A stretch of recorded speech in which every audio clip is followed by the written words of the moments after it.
থেকে তে চলে আসে। তে বাড়ি এসে নিজের রুমে চলে যায়, গিয়ে ভাবতে থাকে কি করবে। আমি এখন ওনাকে বিয়ে করতে পারবো না, কিন্তু বিয়ে না করলে তো ক্ষতি করে দিবে, আমার জন্য বাবার ক্ষতি হবে। আর ইউনোকে যদি মেরে ফেলে? আচ্ছা, উনি ইউনোকে কি মেরে ফেলবে? না না, আমি আমার জন্য কারো প্রাণ চলে যাক চাই না। তো কিছু একটা ভাবে, এরপর নিচে যায়। মা শোনো। হ্যাঁ বল। বাবা কোথায়? বাবা তো রুমে। বাবাকে ডাকো, কথা আছে। কি কথা? ডাকো বলছি। রঞ্জন দিয়ে যে হোক কে নিয়ে আসে। হ্যাঁ কি বলবি? বাবা, আমি জঙ্কুককে বিয়ে করব। সবাই অবাক হয়ে যায়, কারণ তে সকালেই বলেছে ওই ইউনুকে ভালোবাসে। সুবিন বলল, ওই তুই যে বললি ইউনুকে ভালোবাসিস? মিথ্যা বলেছিলাম।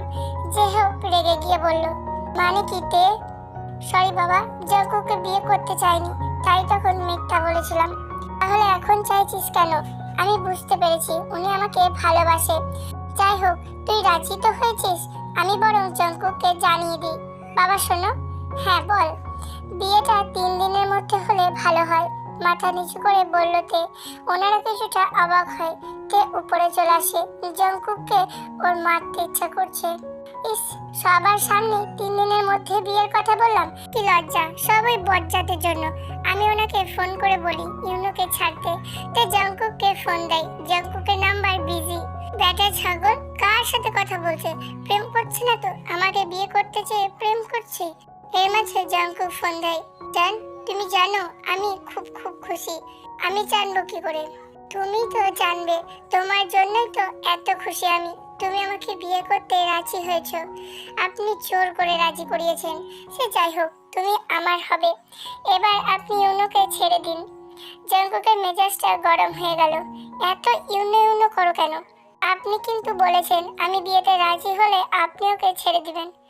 মন জান, এটা কখন বললাম? মানে আগে আমাদের বিয়ে হোক, তারপর আমি ইউনোকে ছেড়ে দিব। টেবিল স্মাইল দিয়ে বলল জঙ্কুক। কিন্তু? কোনো কিন্তু না, কাল বিয়ের শপিং করতে হবে, আমি তোমাকে নিয়ে আসব। এখন বাই জান, লাভ ইউ। জঙ্কুক ফোন কেটে দেয়। এটা কি হলো? আমি কি ভাবলাম আর কি হচ্ছে? কে তখন ভেবেছিল বিয়ের জন্য রাজি হলে জঙ্কুক ইউনোকে ছেড়ে দিবে, আর একবার ইউনোকে ছেড়ে দিলে ও বিয়েটা করবে না। কিন্তু ও বুঝতে পারেনি এটা জঙ্কুকের বুদ্ধি। জঙ্কুক দেখে হাসছে। তুমি কি ভেবেছিলে জান? বিয়েতে রাজি হয়ে ইউনোকে নিয়ে যাবে, এরপর বিয়েটা ভেঙে দিবে? এটা কখনোই হবে না জান। আর ইউনোকে তো আমি ছেড়ে দিব, কিন্তু জঙ্কুক শয়তানি হাসি দিল। এরপর একটা ইঞ্জেকশন নিয়ে ইউনোর কাছে এলো। একটা অন্ধকার রুমে ইউনোকে রেখেছে। ইউনো সেন্সলেস, হাত পা বাঁধা। তুই আমার টেকে জড়িয়ে ধরেছিলি, আমার টেকে, তাও আবার আমার চোখের সামনে। তোকে আমি জানে মারবো না, কারণ আমি আমার জানকে কথা দিয়েছি, কিন্তু তুই ঠিকমতো বাঁচতেও পারবি না। জঙ্কুক ওরানো ইঞ্জেকশনটা ইউনো শরীরে পুশ করে দেয়। এরপর ওখান থেকে চলে আসে। পরের দিন জঙ্কুক টেকে নিয়ে শপিং করতে এসেছে। প্রায় 1 ঘন্টা ধরে ঘুরছে।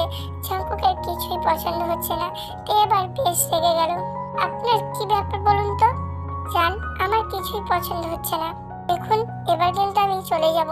আচ্ছা ঠিক আছে, তুমি পছন্দ করো। চলুন। ওর একটা শাড়ির দোকান আছে। Excuse me. জি ম্যাম, বলুন। শাড়ি দেখান তো। নো, লেহেঙ্গা দেখান, এক্সপেন্সিভ। তে জঙ্কুকের দিকে তাকালো। জঙ্কুক অন্যদিকে তাকিয়ে বলল, তানি লেহেঙ্গা আর শাড়ি দেখালো। ওখান থেকে 2টা লেহেঙ্গা নিল আর কয়েকটা শাড়ি। এরপর জঙ্কুকের জন্য পাঞ্জাবি নিল আর যা যা লাগে। এর মধ্যে জঙ্কুকের ফোন এলো। জঙ্কুক ফোনটা ধরলো। জান, বলছি তুমি চলে যাও। আর আপনি? আমার একটা ইম্পর্টেন্ট কাজ আছে। তুমি ড্রাইভারের সাথে চলে যাও। আপনার শপিং, ওগুলো তুমি ড্রাইভারের কাছে দিও। জঙ্কুক তাড়াহুড়ো করে চলে আসে। তে গিয়ে গাড়িতে বসে। এই বজ্জাতটা কোথায় গেল?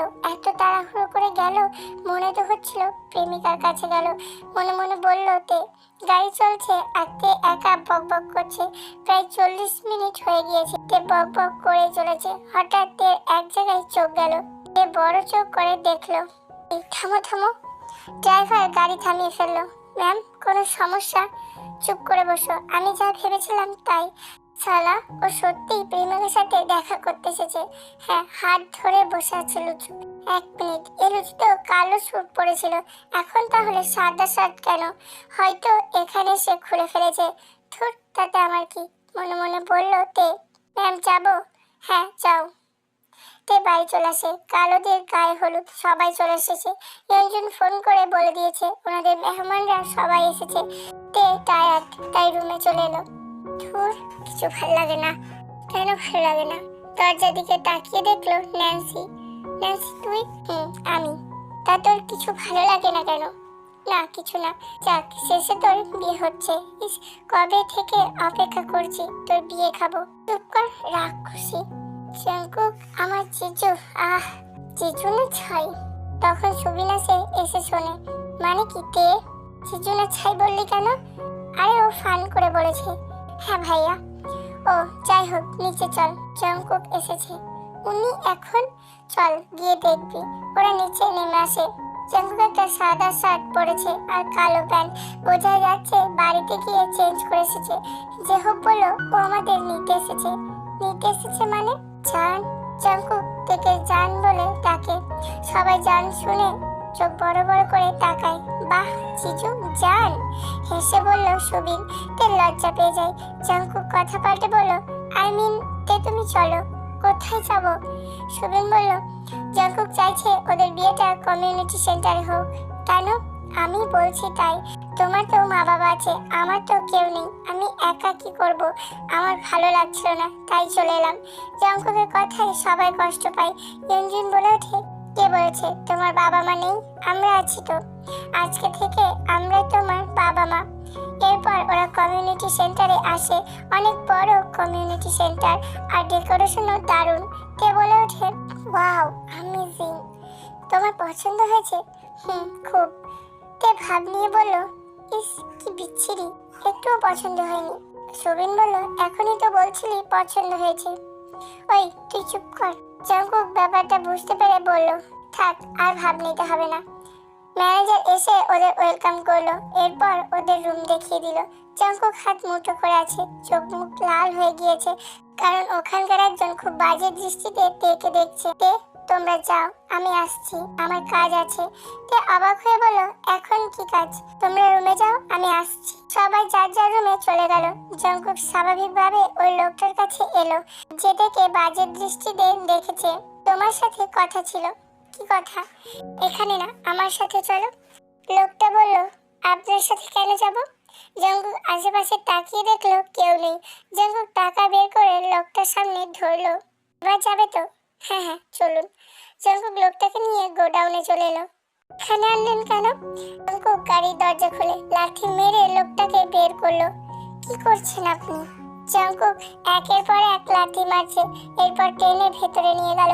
ভেতরে গিয়ে লোকটার চোখ কপালে ভয়ে ঢোক গিলছে। তোর সাহস হয় কি করে আমার জানকে বাজে দৃষ্টিতে দেখিস? তোর চোখ আমি তুলে নেব। রাগে চিল্লিয়ে বলল জাঙ্কুক। জাঙ্কুককে দেখে মনে হচ্ছে কোনো ক্ষুধার্ত বাঘ চোখগুলো রক্তবর্ণ ধারণ করেছে। আমাকে ছেড়ে দিন। ছেড়ে দিব? তোকে ছেড়ে দিব?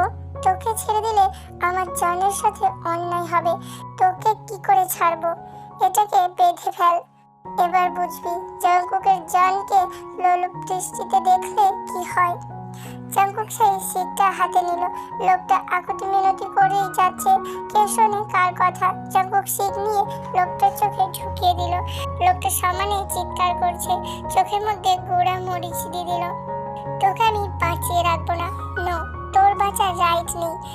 যে বা যারা আমার জানকে লোলুপ দৃষ্টিতে দেখবে, বাজে কথা বলবে, তাদের আমি বাঁচতে দিব না।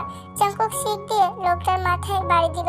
সাথে সাথে মাথা ফেটে রক্ত পড়তে শুরু করলো। কিছুক্ষণের মধ্যেই লোকটা মারা গেল, মরে গিয়েছে। এটাকে যা করা লাগে করো। জাঙ্কুক ওখান থেকে চলে আসে, কিন্তু জাঙ্কুক খেয়াল করেনি ওর সাথে রক্ত।